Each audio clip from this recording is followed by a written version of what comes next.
और आज की इस विशेष चर्चा में अगर बेटियों की बात करते हैं तो बेटियां आज अंतरिक्ष तक पहुंच चुकी हैं, पायलट भी बन चुकी हैं। जो ये कहते थे कि भाई इस समाज की बेटियां चूल्हे चौके तक ही रहती हैं, तो ऐसी ही बेटी आज मेरे साथ एक हैं। पिछले 25 साल से ज्यादा समय हो गया है मुझे शिक्षा के साथ जुड़े हुए। शुरुआत मेरी हुई थी 22 साल की एज में कॉलेज लेक्चरर से। मेरा नेटिव प्लेस सहारनपुर है। ट्यूशन सेंटर बहुत बढ़िया चल रहा था, तो जो टीचर मेरे साथ थी एक, उन्होंने फिर ये बोली क्यों ना मैम हम इसको स्कूल में कन्वर्ट कर लें। तो मुझे भी लगा कि हाँ ठीक है, हमारा तो पूरा सेटअप तो हो ही चुका है, तो हमने इसको इनिशियली प्ले स्कूल बनाया था और उसके बाद अब तो ये 8 तक का हमने करा दिया है। तो ये 2019 में मैंने कराया था। उससे पहले तो प्ले स्कूल और ये सेंटर की तरह से ही चल रहा था। यही था कि कोई बच्चा अच्छी शिक्षा से वंचित ना रहे। मेरी कोशिश रहती है, क्योंकि बड़े स्कूलों के साथ बहुत एक्सपोजर मेरा रहा है, तो वहाँ जो भी मुझे ऐसा लगता है मैं उसको रीडिजाइन करके यहाँ इंट्रोड्यूस कर सकती हूँ। तो पूरी कोशिश मेरी रहती है। और टीचर्स पे अगर ये हुआ कि शुरू में आपको थोड़ा कॉम्प्रोमाइज भी करना पड़ा, क्योंकि खुद मेरी शिक्षा ऐसी थी कि मैं अपने टीचर्स को ट्रेन कर सकती, तो वो उनकी ट्रेनिंग भी लगातार चलती रहती है। और अच्छी चीज ये है कि जब जैसे आप होते हैं वैसे लोग आपके साथ जुड़ते भी हैं। टीचर्स भी थोड़ी थोड़ी उसी माइंडसेट वाली अच्छी टीचर्स और बढ़िया, मतलब जो जुड़ जाती हैं फिर वो नहीं छोड़ना चाहती, और मजबूत टीम एक हमारी अब बन गई है। मतलब आप ये कहेंगे कि जुनून था आपके अंदर। हाँ, आप कह सकते हैं। हाँ, और वो अमिताभ जी की हरिवंश राय बच्चन जी की लाइन है कि कोशिश करने वालों की हार नहीं। हाँ, ये तो आप लगातार अब मैं ऐसा कह सकती हूँ।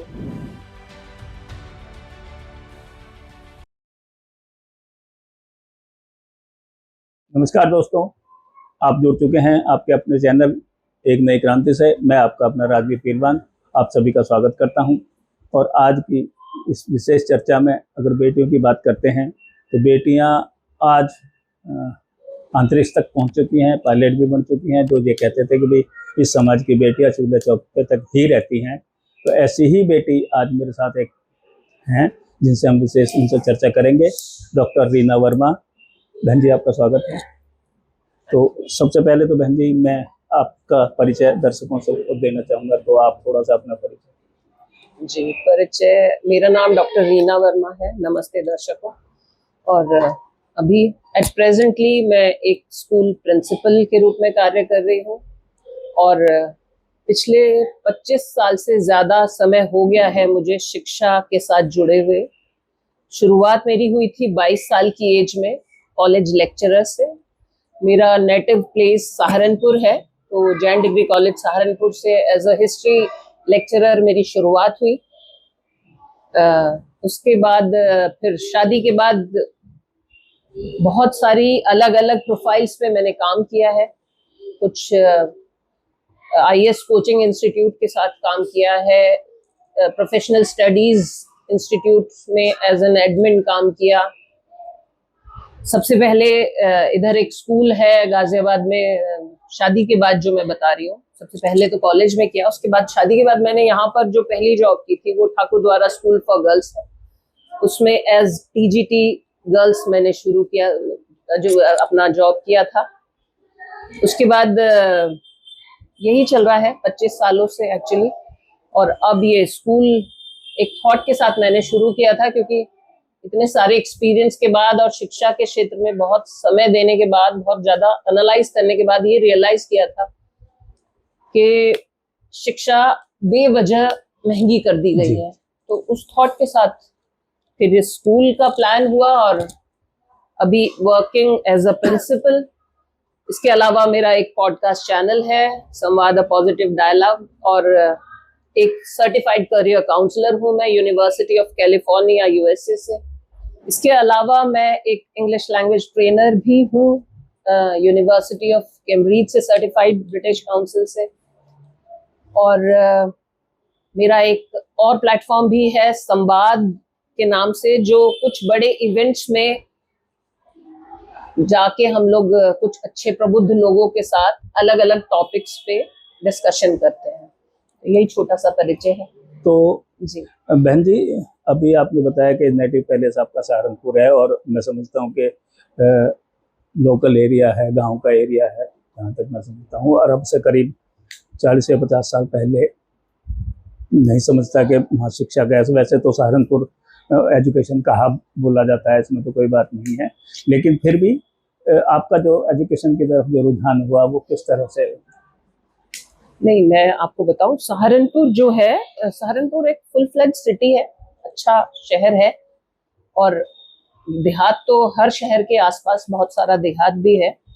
पर अगर मैं आपको अपने बारे में बताऊं, शिक्षा की तरफ रुझान कैसा हुआ, एक्चुअली जो कम्युनिटीज, किसान कम्युनिटीज हैं लाइक गुर्जर, राजपूत, जाट, तो आप 30-35 साल पहले आप भी इस चीज को रियलाइज करेंगे कि शहरों में ज्यादा परिवार नहीं थे जी।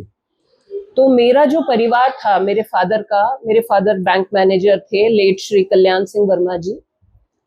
तो मेरे पापा के जो दादाजी थे वो उस समय सबसे पहले गांव छोड़ के शहर में रहने वाले इंसान थे। मतलब सहारनपुर शहर में गुर्जर कम्युनिटी में जो सबसे पहले शहर में माइग्रेट हुए थे लोग गांव से, वो मेरी फैमिली थी। तो शिक्षा का तो शुरू से ही परिवार में, क्योंकि अर्बन सेटअप हो गया था परिवार का, पापा के दादाजी, फिर बाबा जी, फिर पापा वगैरह, और हमारे यहाँ पापा ताऊ जी सब लोग जॉब में थे शुरू से ही। फिर अब हमारी छठी जनरेशन मतलब अर्बन सेटअप में जो है, तो गांव से उस तरह का थोड़ा सा नाता कम भी हो गया हमारा, खेती वेती से थोड़ा कम हो गया। तो शिक्षा का तो शुरू से माहौल रहा था। और मेरे पिताजी वॉज अ पर्सन, पापा ये चाहते थे कि बेटियां जॉब करें या ना करें लेकिन शिक्षित जरूर हो। और मेरे घर में मेरे ख्याल से हम जितनी भी कजन्स हैं सारी प्रोफेशनली क्वालिफाइड हैं। इवन मेरे बुआ के यहाँ देख लें, या मतलब स्त्री शिक्षा पे हमेशा से जोर रहा है। और शिक्षा की तरफ रुझान ऐसा हुआ कि बचपन में, अभी जैसे मैं बता रही हूँ कि शहर में कम लोगों के मकान थे, तो उस समय का ऐसा माहौल था कि जो गांव के आसपास के रिश्तेदार थे वो उन घरों में आते थे, भाई एग्जाम है तो वहां आके रह रहे हैं, या कोई अस्पताल में आया है। तो मेरे घर का माहौल ऐसा था, क्योंकि मेरे माता पिता जो थे वो बहुत सोशली स्टैब्लिश लोग थे, वो बहुत ज्यादा सोशल रेसिप्रोसिटी रखते थे दोनों। मतलब मेरे फादर वैसे जॉब में थे लेकिन वो समाज को बहुत समय देते थे। तो मेरे घर में मैंने बचपन से ये देखा था कि हर रूम में मेरे यहाँ हमेशा गेस्ट रहते थे, और बहुत लोग हमारे यहाँ एग्जाम देने आया करते थे। तो मुझे पता नहीं, बचपन से ऐसा लगता था कि मैं हेल्प कर दूं किसी की। तो जितने भी कजन्स आ रहे हैं या दूर के कोई रिश्तेदार भी आ रहे हैं, तो मेरी कोशिश रहती थी कि एग्जाम के समय उनको पढ़ा दूं। मैं छोटी बच्ची थी तब भी। तो शिक्षा की तरफ रुझान तो एक्चुअली तभी से था मेरा। ग्रेजुएशन के बाद बीएड कर लिया, तो और 22 साल की उम्र में नेट क्लियर हो गया। पोस्ट ग्रेजुएशन के बाद, मास्टर्स के बाद पहले ही अटेम्प्ट में। तो फिर कॉलेज में वैकेंसी निकली, इंटरव्यू दिया हमने, तो उसमें हमारा सिलेक्शन हो गया। तो 22 साल की उम्र से ही ऑफिशियली ज्वाइन कर लिया एज अ लेक्चरर। तो तब से अब तक, अब 25 साल से ज्यादा मुझे हो गए हैं एजुकेशन फील्ड में, डिफरेंट पोर्टफोलियोज में मैं काम कर चुकी हूँ। तो इस तरह से शिक्षा की तरफ। तो अभी आपने बताया कि स्कूल एक रन कर रहा है आपका जी। तो वो स्कूल का जो बनाने का जो ख्याल था वो कब आया और क्यों, मतलब आपने ऐसा सोचा कि स्कूल बनाए? स्कूल, एक्चुअली स्कूल कभी भी मेरे प्लान में नहीं था, क्योंकि मैं ऑलरेडी कॉलेज में लेक्चरर थी। हुआ ये कि जब मेरी शादी हुई तो ससुराल पक्ष से ये प्रस्ताव आया कि हम स्कूल खोलेंगे एक, तो आप फिर ये जॉब भी करने की जरूरत नहीं है। तो प्रस्ताव अच्छा था, क्योंकि मुझे लगा अच्छा है, मतलब कुछ थॉट्स अभी आपके स्कूल के साथ। तो वहां पे अपना अग्रीमेंट हो गया कि ठीक है। हालांकि वो स्कूल बहुत समय लग गया खुलने में जी। तो और उसके बाद क्या हुआ, शादी के एकदम बाद 2-3 महीने बाद मेरी इंटरव्यू कॉल आई इलाहाबाद कमीशन से, हायर एजुकेशन कमीशन से, कॉलेज लेक्चरर के लिए। तो घर में एक्चुअली एक संयुक्त परिवार जैसा माहौल है हमारे घर का, ससुराल का। नोएडा में बिशनपुरा में मेरी ससुराल है। तो घर में 1-2 बड़ों का आदेश नहीं मिला हमें कि जॉब कर लें जी। हालांकि मेरा रिजर्वेशन हो गया था, अगले दिन मुझे जाना था इंटरव्यू देने इलाहाबाद। तो फिर घर में कुछ ऐसा वो हुआ कि नहीं जाना है। तो फिर मैंने और मेरे हस्बैंड ने, एक्चुअली हम उन लोगों में से हैं कि कुछ हमारे घर का माहौल भी ऐसा है कि चाचा जो है वो हमारे पिता की जगह हैं, 4-5 चाचा जी हैं हमारे, और हम लोग बहुत सम्मान भी करते हैं। तो उनका आदेश भी, और उस समय शादी भी नई हुई थी मेरी, तो फिर मैंने वो ड्रॉप कर दिया। हालांकि मैं ये कहूंगी कि कुछ चीजें छूटती हैं तो कुछ अच्छी जुड़ती भी हैं। और उसके बाद मुझे, हालांकि मेरे हस्बैंड को कभी भी नहीं थी प्रॉब्लम कि मैं जॉब, पर वो एक माहौल होता है घर का या बड़ों की, शायद आज की लड़कियों को ये चीज ये लगे कि आपने, पर मैं ये कहना चाहती हूँ कि कभी कभी कुछ छोड़ना ना परिवार के लिए अच्छा भी होता है ना। और ऐसा नहीं है कि उनका स्नेह मुझ पे कम है या उन्होंने मुझे कुछ, पर कभी ऐसी सिचुएशन, आज 25 साल बाद घर का माहौल भी बहुत बदल गया, उन चीजों में भी हमारे घर में बहुत खुलापन आ गया जिसमें हम लोग एक्सपेक्ट भी नहीं करते। तो समय है, सब धीरे धीरे समय के साथ। उसके बाद फिर मैंने और मेरे हस्बैंड ने यही सोचा कि उनकी तरफ से तो कभी था नहीं, मम्मी की तरफ से भी नहीं, सासू माँ की तरफ से भी कोई ऐसी वो नहीं थी कि नहीं करनी है जॉब। और फिर जब मैंने देखा, क्योंकि क्या होता है ना, जो आम औरतें कह सकते हैं आप, क्योंकि मैं बहुत छोटी एज से जुड़ गई थी शिक्षा से और प्रबुद्ध लोगों में बैठना आप कह सकते हैं, और जो माहौल भी था शुरू से घर के आसपास का, वो भी कि शहर के लीडिंग डॉक्टर रहते हैं बराबर में, एक साइड कोई प्रोफेसर रहते हैं, तो वो माहौल बचपन से बड़ा वैसा मिला था। फिर मैंने ये डिसाइड किया, मैंने कहा ऐसे तो टाइम नहीं खराब करना मुझे, और ये हो गया था कि दूर कहीं जॉब भी नहीं करने जाना है। लेकिन ये इतना फिर मैंने डिसाइड कर लिया था कि अगर स्कूल अभी नहीं खुलता है तो मैं ऐसे, क्योंकि ये जिम्मेदारी है शिक्षा ना आपकी, उसको वापस भी देना है, जो कुछ आपके पास है समाज को वापस भी देना है।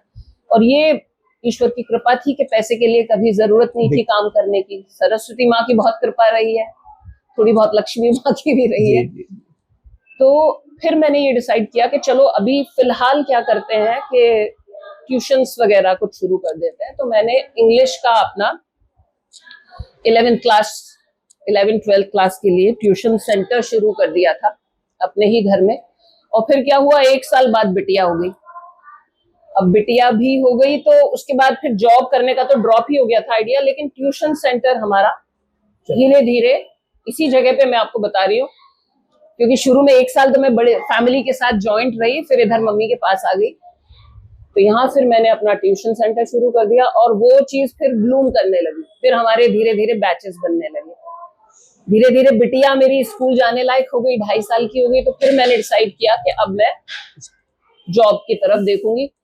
कॉलेज की जॉब का मैंने इसलिए उस समय थोड़ा ड्रॉप भी कर दिया कि मैंने कहा दूर मुझे जाना नहीं, तो यहाँ सबसे पास में हमारे था ठाकुर द्वारा बालिका विद्यालय, जो गाजियाबाद का सबसे बड़ा बालिका विद्यालय है, उसमें मैंने एज ए टीजीटी ज्वाइन किया था तब पहली बार। बिटिया भी स्कूल जाने लगी थी, मैं भी जाने लगी थी, और जो ये हमारा आज तो ये स्कूल बन गया है, उस समय ये जो शुरू हुआ था, मैं आपको बता रही, ट्यूशन सेंटर मैंने शुरू किया, फिर ग्रेजुअली धीरे धीरे जॉब के साथ साथ इवनिंग में हमारा ट्यूशन चलने लगा। धीरे धीरे मैंने कुछ और कोर्सेज वगैरह भी किए थे, जैसे मैं आपको बता रही थी यूनिवर्सिटी ऑफ कैम्ब्रिज वाला मैंने एक इंग्लिश लैंग्वेज कोर्स किया था, वायली क्लासेस हम लोग अलग अलग, मैंने कुछ ऐसे जॉब्स भी चुने इवनिंग में कि जो बच्चों 1-2 दिन के लिए, जहाँ पे आपको हफ्ते में जाना पड़ता था। तो धीरे धीरे ये सारी चीजें यहाँ ले आई मैं, मुझे लगा कि बच्चों को ज्यादा टाइम दिया जाए। इधर पीएचडी में एनरोलमेंट हो गया मेरा, उधर मेरा बेटा हो गया फिर 4-5 साल बाद, तो इस दौरान फिर ये कोर्सेज हो गए, फिर मैंने यहीं पे ऐड कर दिया अबैकस और अपना ये इंग्लिश लैंग्वेज के कोर्सेज। और अफोर्डेबिलिटी शुरू से मेरे दिमाग में रहती थी, तो ये जो लैंग्वेज और पर्सनैलिटी कोर्सेज जहां मैं पढ़ा रही थी वहां फीस बहुत ज्यादा थी, तो मैंने उनको फिर से रीडिजाइन करके यहाँ थोड़े कम फीस में आम बच्चों के लिए उसको शुरू किया। इसके अलावा क्योंकि मैं कथक डांस में भी एक ट्रेन्ड डांसर हूँ और मैं पैशनेट, डांस मेरा पैशन है बचपन से, तो मैंने यहाँ डांस क्लासेस भी शुरू की।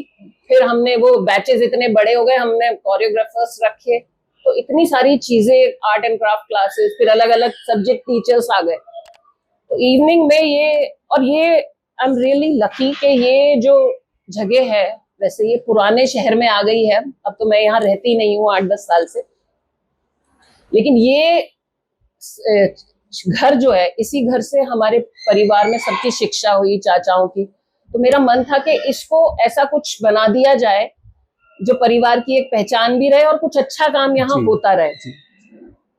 तो मैंने फिर ये सेंटर बन गया, ये जगह ना पूरे आसपास के, मतलब लोगों को यहाँ अपनी हर क्वेरी का वो मिलने लगा। आज तक भी लोग आके कहते हैं कि आपने इवनिंग क्लासेस क्यों बंद कर दी है मैम हमारे बच्चों को, तो यहाँ सब कुछ, मतलब मैंने यहाँ नीचे बड़ा हॉल था, उसमें स्केटिंग भी शुरू करवा दी। Dance, skating, abacus, English language और ट्यूशन सारे। तो यहाँ आसपास के बच्चों को ये वन स्टॉप सॉल्यूशन हो गया उनके लिए।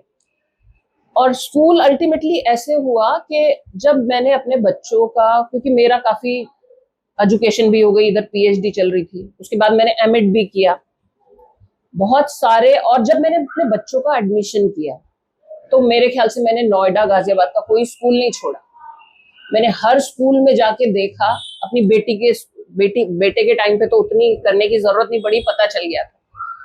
तो मैंने बहुत सारे स्कूलों का, मैंने और मेरे हस्बैंड ने सर्वे किया। और एक चीज मैंने हर स्कूल में जाके देखी कि जहाँ इंफ्रास्ट्रक्चर बढ़िया था, ऑब्वियसली फीस ज्यादा थी, पर एक चीज हमेशा ये आती थी कि चलो हम अफोर्ड कर सकते हैं। आम लोग इसलिए अच्छी शिक्षा से वंचित रहे कि वो मोटी फीस नहीं पे। तो ये चीज हमेशा से थी, बचपन से थी। और कॉलेज से भी एक्चुअली मैं बहुत बार ऑर्फनेज और मेंटली रिटार्डेड लोगों के इंस्टीट्यूट्स में मुझे रिप्रेजेंटेटिव बना के भेजा जाता था। तो ये चीज बचपन से कहीं ना कहीं अंदर थी कि तो फिर अल्टीमेटली जब ये ट्यूशन सेंटर बहुत बढ़िया चल रहा था, तो जो टीचर मेरे साथ थी एक, उन्होंने फिर ये बोली कि क्यों ना मैम हम इसको स्कूल में कन्वर्ट कर लें। तो मुझे भी लगा कि हाँ ठीक है, हमारा तो पूरा सेटअप तो हो ही चुका है। तो हमने इसको इनिशियली प्ले स्कूल बनाया था, और उसके बाद अब तो ये 8 तक का हमने करा दिया है। तो ये 2019 में मैंने कराया था। उससे पहले तो प्ले स्कूल और ये सेंटर की तरह से ही चल रहा था। तो इस तरह से स्कूल शुरू हुआ, और मोटो यही था कि अफोर्डेबल एजुकेशन देनी है। मैंने जो फीस स्ट्रक्चर रखा है वो सिर्फ 800 रुपए मात्र रखा है। हमारी नर्सरी की फीस 800 रुपए है, सिर्फ 100 रुपए हम हर क्लास में बढ़ाते हैं।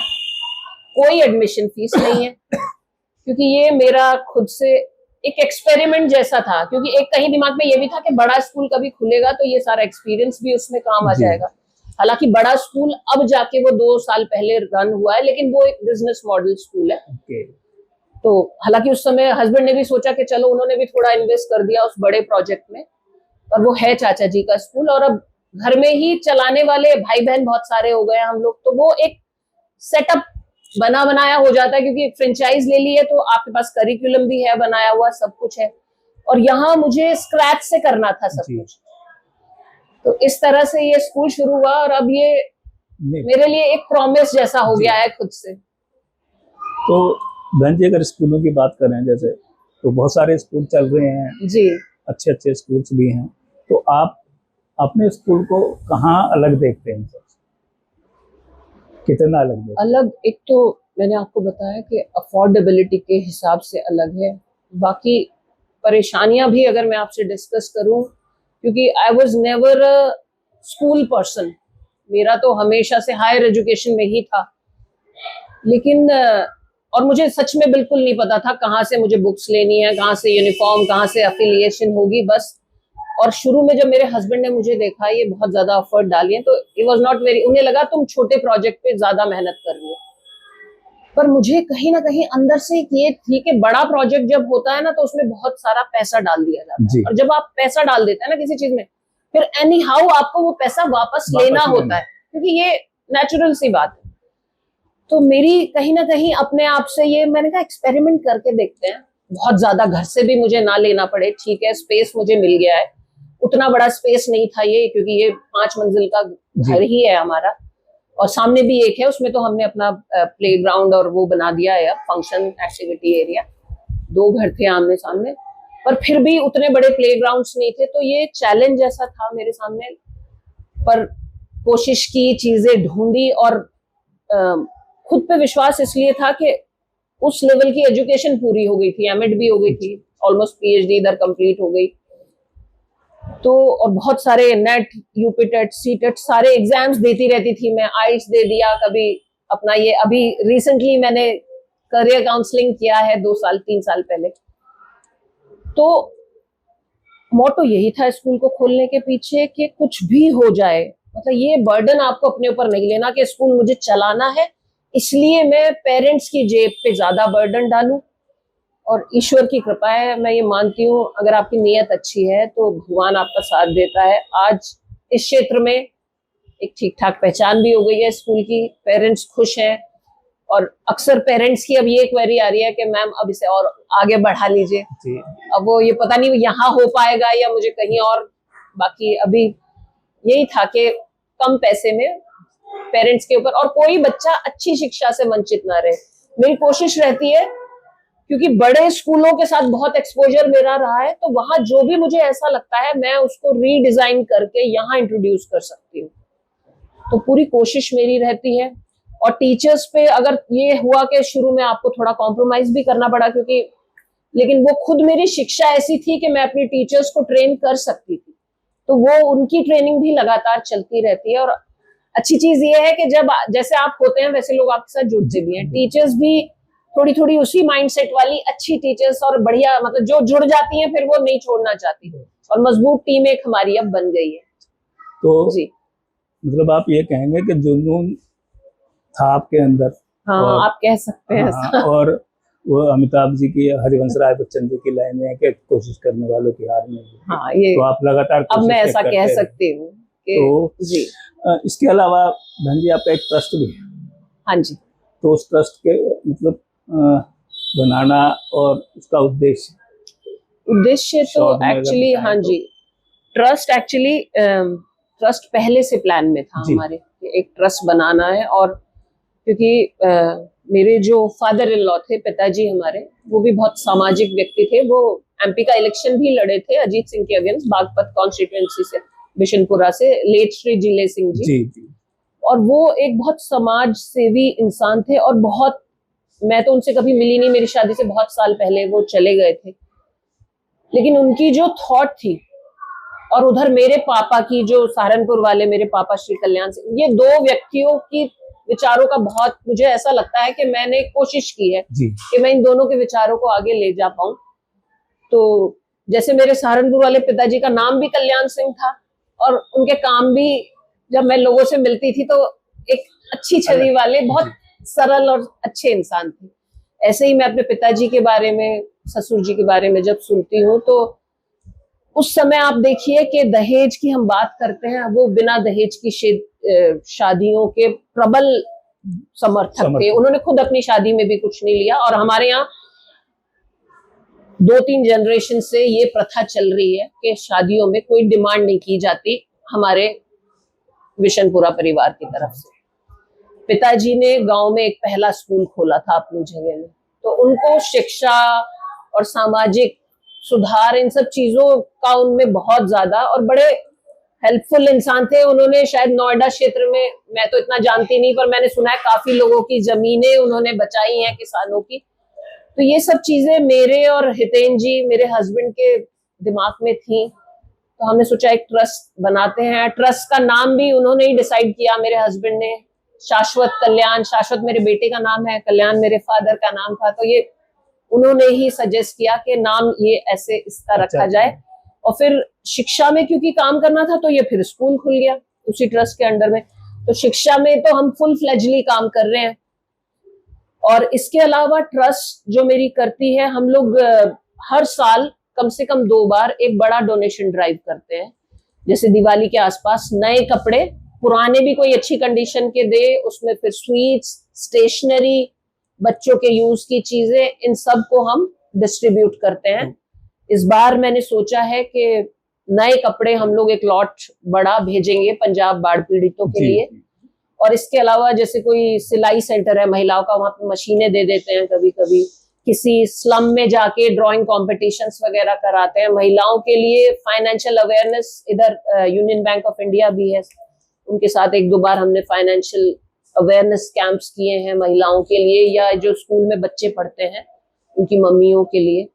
इस तरह से ट्रस्ट, और हम अभी तक ट्रस्ट उस लेवल पे नहीं है कि हम कुछ ले रहे हैं। हम अभी जितना भी कर रहे हैं ट्रस्ट में, सब अपने लेवल पे ही कर रहे हैं, मैं और मेरे भाई बहन उसमें। जी तो बहन जी, क्योंकि आप जो एक कैरियर काउंसलर भी जी, आपने बताया, तो अगर हम अब्रॉड एजुकेशन की बात करें, विदेश शिक्षा की बात करें, तो ये कितना मतलब जरूरी है, और क्या इसके फायदे और नुकसान हो सकते हैं? देखिए, अब्रॉड एजुकेशन या विदेशी शिक्षा, सबसे पहली चीज तो है आपकी पॉकेट। जी। मुझे लगता है जो लोग अफोर्ड कर सकते हैं उन्हें अपने बच्चों को जरूर एक बार भेजना चाहिए। विदेश नहीं आप अफोर्ड कर सकते तो आप देश में ही अपने शहर से दूर जरूर भेजें अपने बच्चों को, क्योंकि मैंने खुद अपनी बिटिया को भेजा है, मेरी 23 साल की बिटिया है, और मैंने ये महसूस किया है कि बच्चा जब अपने लेवल पे जाके चीजों को एक्सप्लोर करता है, हर चीज वो खुद ही देख रहा है, डिसीजन खुद ही ले रहा है, तो वो उसके ग्रोथ का एक हिस्सा बन जाता है। और फिर एक्सपोजर जो मिलता है, इंडिया की अगर हम बात करें, ठीक है हमारे पास IIMs हैं, IITs हैं, पर अगर आप QR रैंकिंग की बात करें या वर्ल्ड रैंकिंग की बात करें तो ये कड़वा सच है कि हमारे इंस्टीट्यूट्स उस रैंकिंग में अभी 100 में भी नहीं आ रहे हैं। तो बाहर जाके जो ग्लोबल एक्सपोजर बच्चे को मिलता है, वो मैं ये मानती हूँ कि आप अगर अफोर्ड कर सकते हैं, और अफोर्ड नहीं भी कर सकते तो स्कॉलरशिप्स हैं, अगर आपका बच्चा होशियार है, कुछ यूनिवर्सिटी तो 100% स्कॉलरशिप भी देती है। खुद मेरी बिटिया को अच्छी खासी स्कॉलरशिप भी मिली है, तो भेजना चाहिए जरूर। और विदेश नहीं तो आप देश के ही किसी बाहर के शहर में पढ़ने भेजें बच्चे। इसका कोई नुकसान भी है अगर बच्चे को? देखिए, नुकसान किसी भी चीज का नहीं है। पेरेंट्स के लिए तो मेरा ये कहना है कि अगर आपकी परवरिश इतनी मजबूत है, अगर आप बहुत संभले हुए पेरेंट हैं, आपने अच्छी परवरिश दी है अपने बच्चे को, तो कोई नुकसान नहीं है। और अगर आपकी परवरिश ही अच्छी नहीं है तो फिर तो नुकसान घर में बैठ के भी हो जाएगा, कोई नुकसान नहीं है। तो बहन जी, आपने बताया एक संवाद जैसा कार्यक्रम आप करते हैं और मतलब जो चर्चित लोगों से उनसे चर्चा करते हैं, तो संवाद को जो आप किस तरह से मतलब पेश करना चाहते हैं, क्यों मतलब आपने इस तरह इसकी रचना आपके दिमाग में आई? जी, एक्चुअली इसकी जो थॉट आया था संवाद का, वो ऐसे आया था कि ये गुर्जर महोत्सव हो रहा था पहली बार फरीदाबाद में 3-4 साल पहले, 3 बार हो चुका है। तो मेरे बड़े भाई हैं एडवोकेट प्रदीप वर्मा, वो सहारनपुर से मेयर का इलेक्शन भी लड़ चुके हैं। तो ये एक्चुअली उन्होंने मुझे इस चीज के लिए मोटिवेट किया था, क्योंकि खुद उनका पीछे एक्सीडेंट हो गया था कुछ साल पहले, तो वो बहुत ज्यादा एक्टिव फेज में रहे नहीं थे। हालांकि उसके बाद इलेक्शन भी लड़ा उन्होंने, लेकिन थोड़ा उनकी हेल्थ तो उनको इतना नहीं अलाउ करती थी। उन्होंने मुझसे ये कहा कि इस तरह के जो प्रोग्राम हो रहे हैं, चाहे कम्युनिटी बेसिस पे ही हो रहे हैं, हालांकि मेरा कोई फ्रेम जातिवाद नहीं है, ना कम्युनिटी मेरा प्लेटफॉर्म है, लेकिन मुझे ऐसा और मैं जातिवादी नहीं हूँ अगर ये है कि मैं गुजरों के कामों पे कुछ काम कर रही हूँ, क्योंकि मैं ये चाहती हूँ कि जिस जाति में आप पैदा हुए हैं, तो आपका सबसे पहले तो आपको अपने घर की गंदगी साफ करनी है ना। वहां जो चीजें अच्छी नहीं है, हम कैसे समाज में और लोगों के साथ मिक्सअप हो पाए उन चीजों को अलग करके, इसलिए मुझे सबसे पहला प्लेटफॉर्म तो यही दिखा। तो मेरे भाई बड़े हैं जो प्रदीप वर्मा, उन्होंने फिर मुझसे कहा कि देखो यहाँ पे कल्चरल चीजें बहुत हो रही हैं, तो क्यों ना एक ऐसा थॉट भी लाया जाए जहाँ पे हम कुछ बौद्धिक स्तर की चर्चा करें। तो दिवाकर विधुरी भाई ने इसको बहुत अच्छे से ओपन हार्टेडली बोले, आप जो करना चाहते हैं करिए। तो हमने फिर इस तरह से, हालांकि हमें पता था कि हमारे पास, क्योंकि लोगों का रुझान ज्यादा नाचने गाने और इन चीजों में रहता है, तो वो बड़े स्टेज पे वो हो रहा था, हमारा एक छोटा सा स्टेज अलग लगा हुआ था, एक चौपाल टाइप हमने शुरू किया था। लेकिन मुझे पहले ही महोत्सव में बहुत संतोष हुआ ये देख के कि मतलब मैं एक्सपेक्ट नहीं कर रही थी कि इतने लोग आके हमारी उन चर्चाओं को सुनेंगे। और मेरा ये एक्सपीरियंस इतना बढ़िया रहा कि मैं एक्चुअली अपनी कम्युनिटी को ये समझ रही थी कि हमारे पास अभी बहुत टैलेंट नहीं है या बहुत अवेकन्ड लोग नहीं है, एजुकेटेड नहीं है, लेकिन जैसे जैसे मैंने ढूंढा तो मुझे इतने लोग मिले हैं हर फील्ड के। तो वो एक तरह से बहुत ही सेटिस्फैक्टरी हमारा इनिशिएटिव रहा संवाद। अब हम 3 बार उसको कर चुके हैं, और ना सिर्फ हमने गुर्जर महोत्सव में किया है, अब तो ये हो गया है कि जिन भी इवेंट्स में मैं जाती हूँ तो अक्सर वहां पे मुझे एंकरिंग की जिम्मेदारी दी जाती है, और फिर इस तरह के डिस्कशन और भी हम कई प्लेटफॉर्म पे कर चुके हैं। हमारी ग्राम पाठशाला के भी मैं कई सारे ऑनलाइन सेशंस को होस्ट कर चुकी हूँ। तो इस संवाद से तो मुझे अपनी कम्युनिटी के अंदर जो सबसे अच्छी क्रीम है, उसका एक बहुत बड़ा ग्रुप हमारा बन गया है, और बहुत संतोषजनक इसके परिणाम। तो बहन जी, अगर सोशल मीडिया की बात करी जाए जी, तो इसे एजुकेशन में कितना हम जरूरी मानते हैं? देखिए, हर चीज परिवर्तनशील है, और सोशल मीडिया आया, अभी एआई आ गया है, तो ये परिवर्तन को तो आप रोक नहीं सकते, और ये हमारे हाथ में है कि हम उस परिवर्तन से कितना लाभ ले सकें। जैसे मैंने लाभ लिया है, जी संवाद हो या मेरा पॉडकास्ट हो, जैसे आप पॉडकास्ट कर रहे हैं, आप रिटायरमेंट के बाद इस उम्र में आपको देख के मुझे इतना अच्छा लगता है, आप कितना अच्छा और क्रिएटिव काम कर रहे हैं, अपने काम समय को आप खराब नहीं कर रहे। तो अवेयरनेस की ही बात है, और जैसा आपका परिवेश होगा, जैसी आपकी सोच होगी, वैसा ही आप इस्तेमाल करेंगे चीजों का। जिनको पता है सोशल मीडिया के अच्छे इस्तेमाल क्या है, वो अच्छा ही इस्तेमाल करेंगे, वरना तो आप टाइम ही खराब करेंगे अपना। तो सोशल मीडिया तो एक क्रांतिकारी इन्वेंशन है, अगर आप इसको अच्छे से देखें तो बहन जी, अब एजुकेशन से अलग थोड़ा सा हम आपका जो पॉडकास्ट है पॉजिटिव डायलॉग जी, इसके पीछे आपका मोटिव क्या रहा? एक्चुअली पॉडकास्ट के पीछे मोटिव ये था बेसिकली, तो क्योंकि मैंने 2-3 साल पहले, मैंने आपको बताया, करियर काउंसलिंग में सर्टिफिकेशन किया था जी, और मैं बहुत दिनों से एक चीज ऑब्जर्व कर रही थी कि बच्चे दिशा विहीन हैं, उनको नहीं समझ आ रहा करियर में कहाँ जाए। और फिर सर्टिफिकेशन भी हो गया, और इतने सारे सालों का एक्सपीरियंस हो गया, और मैं अपने आप को बड़ा ही सौभाग्यशाली इस मामले में मानती हूँ कि मेरी शुरुआत कॉलेज से शुरू हुई, हायर एजुकेशन से, और प्ले ग्रुप तक मैंने खोले। एक स्कूल मैंने ग्रेटर नोएडा वेस्ट में भी खोला अपना प्ले ग्रुप, फिर उसके बाद अब ये फुल फ्लेज स्कूल तक का मेरा सफर। तो मुझे लगता है कि तीनों स्टेजेस को मैंने बहुत बारीकी से देखा है शिक्षा के, और जहां मुझे मदद की जरूरत लगी है यंगस्टर्स को या टीनेजर्स को, बच्चे डिसाइड नहीं कर पाते कहाँ जाना है, या तो घर में माँ बाप नहीं उतने अवेयर हैं कि वो उसका रुझान देख पाए, या स्कूलों में भी उतना ध्यान नहीं दिया जा रहा। एक्चुअली हमारे टाइम पे क्या होता था, हमारे टाइम पे कुछ बच्चे होते थे, क्लास के 2-4 बच्चे थे, उनमें हम भी थे, कि हर कंपटीशन में वो बच्चे जा रहे हैं, वो म्यूजिक, डांस, स्पोर्ट्स, क्विज। लेकिन अब जो सिनेरियो चेंज हुआ है, उसमें ये होने लगा है कि हर बच्चे को अच्छे स्कूलों में ये चीज देखी जाने लगी है, लेकिन फिर भी बच्चों को दिशा उतनी क्लियर नहीं मिल पा रही। तो ये पॉडकास्ट शुरू जब मैंने किया था, संवाद तो क्या था कि संवाद ऑलरेडी एक एस्टैब्लिश नेम हो गया था 2 साल में मेरे, तो मुझे उससे तो मैंने ऐड किया, और फिर अ पॉजिटिव डायलॉग का मतलब यही था कि ऐसा कुछ जो पॉजिटिव हो। बेसिक मेरा मोटिव तो यही था कि मैं करियर रिलेटेड बच्चों, युवाओं के और बच्चों के हेल्प के लिए वीडियोस बनाऊं, लेकिन 3-4 सालों में मेरा सामाजिक दायरा बढ़ गया, तो मुझे सामाजिक जिम्मेदारी का भी एहसास हुआ। तो अब वीडियोस जो हैं वो 2 कैटेगरीज में बनने लगी हैं, कुछ सामाजिक मुद्दों से रिलेटेड, हालांकि बहुतायत में जो मेरी वीडियोस आप देखेंगे वो करियर और एजुकेशन से रिलेटेड होती है, लेकिन कुछ लोग जो मुझे लगता है कि सच में रियल हीरोज हैं या जिनकी बात पहुंचनी चाहिए, उनको मैं बुलाती हूँ पॉडकास्ट पे, कोशिश रहती है मेरी जी। तो बहन जी, बहुत एजुकेशन पे बात हो रही है, थोड़ी सी बात अगर हम करें बच्चों के लालन पालन या पेरेंटिंग जिसे बोलते हैं, उसके बारे में आपको क्या? सबसे इम्पोर्टेंट चीज है बच्चों का लालन पालन।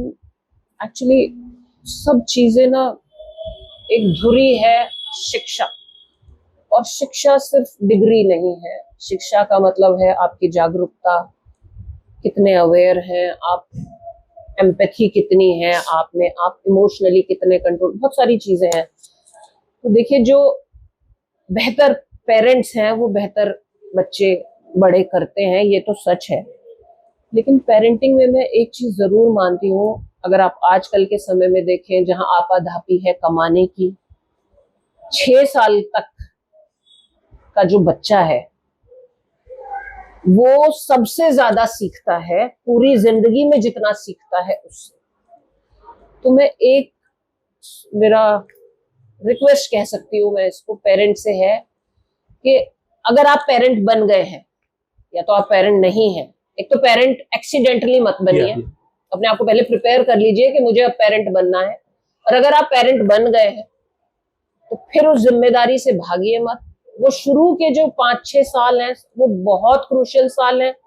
मैं अगर आपको अपने बारे में कहूँ, मैंने हर स्टेप पे अपने करियर को, क्योंकि मैं जब से माँ बनी हूँ, 1 साल बाद ही मेरी बेटी पैदा हो गई थी, उसके 5 साल बाद मेरा बेटा पैदा हो गया। तो मुझे सबसे खूबसूरत जगह दुनिया में जो लगती थी वो हर माँ को अपने बच्चों के साथ लगती है। मैं बिल्कुल भी उनको बड़े होते होता है ना कि मैं इतनी बिजी हो जाऊं कि मैं उनके हर चीज को कैप्चर करना चाहती थी। मैं उनको बेड टाइम स्टोरीज रोज नई नई सुनाना चाहती थी, जो सब मैंने, और मुझे संतोष भी है इस बात का कि मेरे लिए कोई ऐसा प्रेशर मेरे ऊपर नहीं था कि मैं महिलाओं से खास तौर से कहना चाहूंगी कि अगर एम्बिशियस होना इज द डिफरेंट थिंग, पर माँ बनने से बड़ी कोई जिम्मेदारी नहीं। अगर आपके घर का चलिए माहौल ऐसा भी है कि आपकी मजबूरी भी है, तो फिर भी हस्बैंड वाइफ मिलके उस जिम्मेदारी को उठाइए, या अगर कोई बड़े हैं तो आप उनकी, फिर वो आपके व्यवहार पे भी है कि आपका कोऑर्डिनेशन। और मुझे तो बहुत अपने बच्चों के लालन पालन में अपनी सासू माँ का मैं बहुत धन्यवाद उनका करती हूँ। मुझे बहुत सहयोग मिला है, और मैं भी जॉब्स ऐसे करती रही अपने आप को फ्लेक्सिबल करके बच्चों के टाइम तक ना।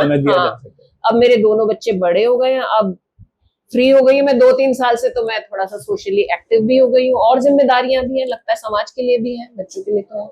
तो पेरेंटिंग बहुत इंपॉर्टेंट पार्ट प्ले करती है एक बच्चे के डेवलपमेंट में। और शुरू के साल 10 साल मैं कह सकती हूँ, 6-7 साल वो इतने इंपॉर्टेंट हैं कि बहुत सारी बच्चों की जिज्ञासाएं हैं, हर कदम पे वो एक सवाल पूछते हैं, और वैल्यूज आजकल कोई नहीं सिखा रहा बच्चों को। तो छोटी छोटी आप, बहुत सारे तरीके हैं, सही गलत भी हमें ही बताना है बच्चों को, तो आप स्टोरीज के थ्रू, तो वो जब तक आप टाइम नहीं देंगे बॉन्ड, क्योंकि माँ बाप और बच्चे का जो बॉन्ड है ना, उससे बड़ा दुनिया में कुछ है नहीं।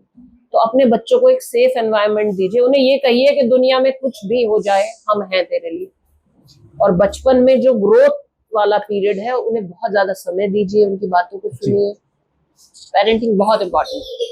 तो बहन जी, अगर एजुकेशन के अलावा आप महिलाओं के मुद्दों पर भी बातें करते रहते हैं जी, मोस्टली, मैंने कई कार्यक्रमों में आपको देखा है, तो इस आज के वर्तमान स्थिति पर अगर महिलाओं की और बहन बेटियों की बात करी जाए, तो आप क्या संदेश देना चाहेंगे? संदेश महिलाओं के मुद्दों पे तो देखिए, मुझे लगता है बहुत लंबा समय हो गया। जी, महिलाओं के विकास पे बात बहुत सालों से चल रही है। कभी मूवमेंट आ जाते हैं, फेमिनिस्ट मूवमेंट आ जाते हैं, पर ये जो शब्द है, इन शब्दों को बहुत गलत तरीके से प्रसारित किया गया है। क्योंकि एक तो इक्वल राइट्स की अगर बात करती हैं महिलाएं, पहली बात तो इक्वालिटी अभी है ही नहीं। इक्वल राइट्स वहां आते हैं जब आप दोनों एक उस पे होते हैं, अभी तो बहुत नीचे हैं। अभी अर्बन सेटअप में भी इक्वालिटी नहीं है। लेकिन मैं 2 चीजें कहती हूँ। एक तो अपनी बेटियों से मैं एक चीज कहती हूँ कि बेटा, समाज के बदलने की गति धीमी है। ये नहीं कि मतलब, मैं जब व्हेन आई वाज यंग, जब मैं कॉलेज में थी, तो मुझे ऐसा लगता था अब तो सब बदल गया। और मैं आपको ऑनेस्टली बताऊं, मैंने कभी खाना भी नहीं बनाया था, शादी के बाद ही मैंने ये सब काम, तो मुझे ऐसा लगता था सब बदल गया है, इक्वल राइट्स हो गए। पर वो थोड़ा सा जब शादी वादी हो जाती है, तब इन चीजों का रियलाइजेशन होता है कि उतना सब किताबों में ही बदला है अभी। तो इन सब चीजों से फ्रस्ट्रेटेड होने के बजाय स्थिति को स्वीकार करके अपने लेवल पे जो चेंज ला सकते हैं, आप अपने लेवल पे ये चेंज ला सकते हैं, खासतौर से महिलाएं, कि अगर आपको अपने बड़ों से, बड़े पुरुषों से या अपने पतियों से शिकायत है, तो आप अपने बेटे में कोशिश कर सकती हैं कि आगे वो उन सब चीजों को गहराई से समझ पाए कि महिलाओं की क्या मुद्दे हैं और कहाँ उसे कैसे डील करना चाहिए। तो शायद, क्योंकि आने वाले टाइम में, मैंने अभी पीछे भी एक चीज कहा था कि लड़कियों पे तो बहुत काम हो रहा है। लड़कियां पहले इतना नहीं पढ़ती थी, अब मुझे लगता है एक तो बच्चे कम हो गए, 2-2 बच्चे हैं सबके घर में। पहले तो ये था कि बहुत सारी लड़कियां हैं, एक आधा लड़का है, ये है कुछ ऐसा।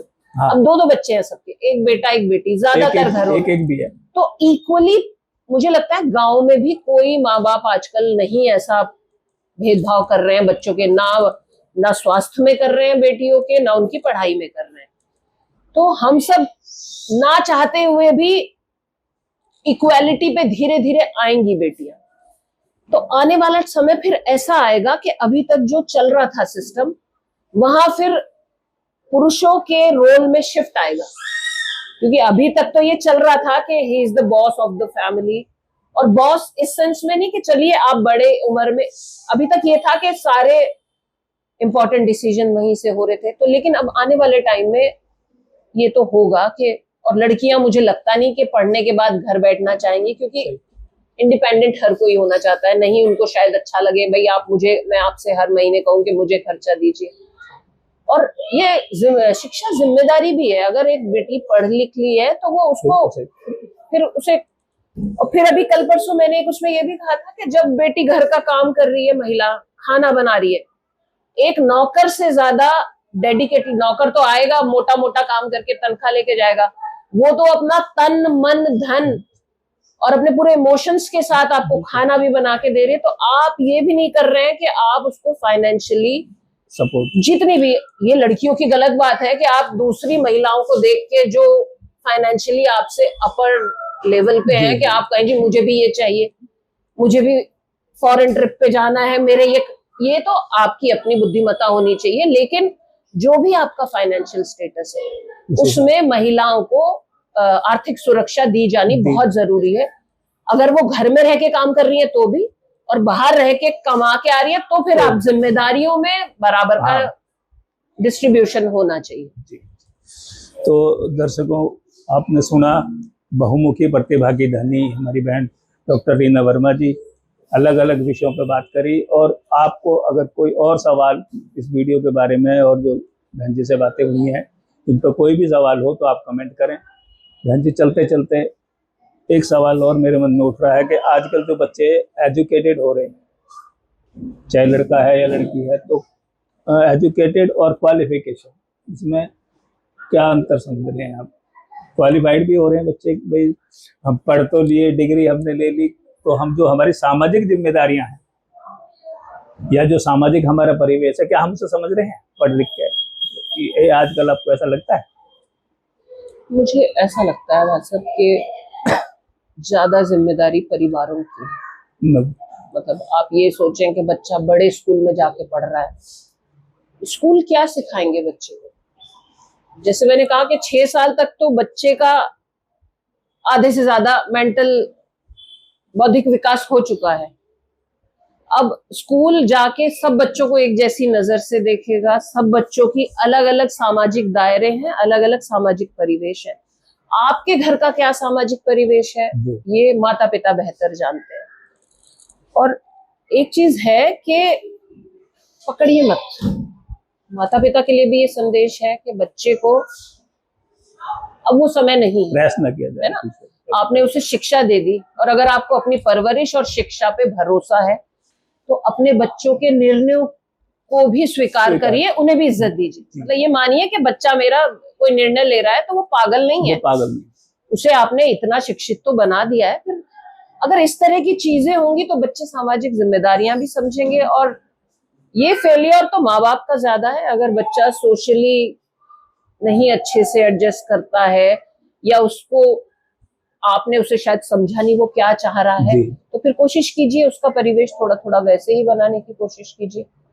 मुश्किल तो एक्चुअली कुछ भी नहीं है। वैसे अगर आप अच्छे माता पिता हैं, आपने ईमानदारी से बच्चे को पाला है, अपने घर में एजुकेटेड और क्वालिफाइड की बात करें तो क्वालिफाइड होने का ये मतलब नहीं कि मेरे पास तो बहुत डिग्री है। मैं महिलाओं को भी देखती हूँ, पुरुषों को भी देखती है।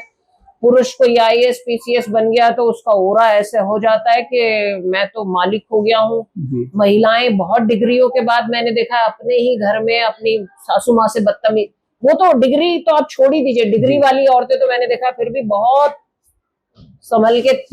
मैं तो अनपढ़ औरतों को भी देख रही हूँ जिनके पास कोई बदतमीजी इतनी है बड़ों के साथ, घरों का तो ये सब आपका बच्चा भी तो देख रहा है, वो ही देख रहा है। तो ये तो मुझे लगता है अगर बच्चा सामाजिक रूप से फिट नहीं है तो ये माँ बाप का फेलियर ज्यादा है इसमें। तो दर्शकों, बहन जी का कहने का मतलब ये है कि बच्चे घर से ही सीखते हैं, तो अपने घर के माहौल को सही रखें। अगर आप बच्चे में चाहते हैं कि हमारे बच्चे सही रास्ते पर चलें तो आप उन्हें वो ऐसा माहौल तैयार करके दें। बहन जी, धन्यवाद आपका बहुत बहुत। आपका बहुत बहुत दर्शकों, धन्यवाद। मिलते हैं आपसे बहुत जल्द। जब तक के लिए जय हिंद, जय भारत। धन्यवाद।